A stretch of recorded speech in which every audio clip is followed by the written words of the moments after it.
right? If you want to see stars, you must meet baby Jesus.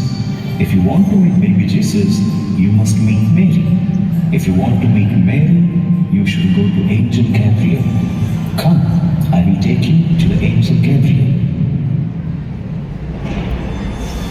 In the 6th month, the angel Gabriel was sent by God to a town in Galilee called Nazareth, to a virgin engaged to a man whose name was Joseph, of the house of David. The virgin's name was Mary, and he came to her and said, Greetings, favored one, the Lord is with you.